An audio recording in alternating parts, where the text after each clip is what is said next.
say that they've all left you behind. I'm Bat for Lashes and you're watching NME.com.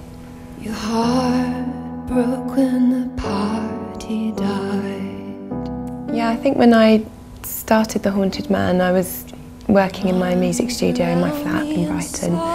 And very early on I noticed that the demos I was doing were, I'd put the vocal really loud and strip all the reverb away, and it was just beats and bass lines and vocals and not much else.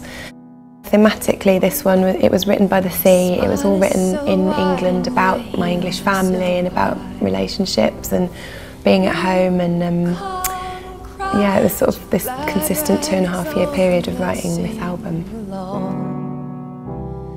To that lonely song, you're the train that crashed my heart. When we were in Italy, we recorded a male choir for The Haunted Man, the song The Haunted Man, and one of the experiments that we did was to project the male voices out of a big amplifier across like a valley, a canyon, and record the slapback delay that naturally occurred. And we got a couple of recordings before we set off a load of bullfrogs that started riveting, like going mental, and these dogs started barking, so all the natural world was disturbed, and we couldn't record for any longer.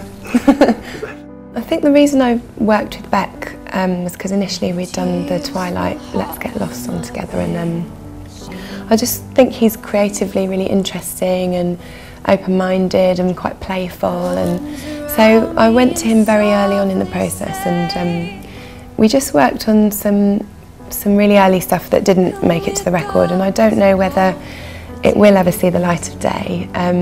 It could perhaps come out as maybe a collaborative project with him, because we did quite a lot of electronic music and songs together with quite a lot of beats. It was quite dancey actually, so I don't know, who knows. Come cry, get your glad rags on and let's sing along. The album cover idea came about because I saw some photographs by Ryan McGinley which were of people with animals around their necks, and there was this particular naked woman with a wolf around her neck which I found really captivating. I thought it was really iconic, and the minute I saw it I was just like, I've got to do that for this album, but I want a man. I want a man around my neck. And then the choice to kind of do it naked without any makeup, with no Photoshop, with no retouching, or like just trying to keep it as raw and natural as possible, was it sort of mainly came about from getting really bored of how women are projected in the media in quite a sort of it's generally acceptable if it's really sexual and provocative and they look perfect and it's all like boobs and lip gloss and retouching, and I was sort of felt a bit wistful for those album covers like John and Yoko or Patti Smith or something, where bodies were allowed to be really natural and just represent more than just this one-dimensional kind of sexual provocation, I suppose. So I got quite into the idea of like not shaving my legs and just being a bit, raw and wild about it, and celebrating that side of women and all the complex things that you can be, except for just being sexy.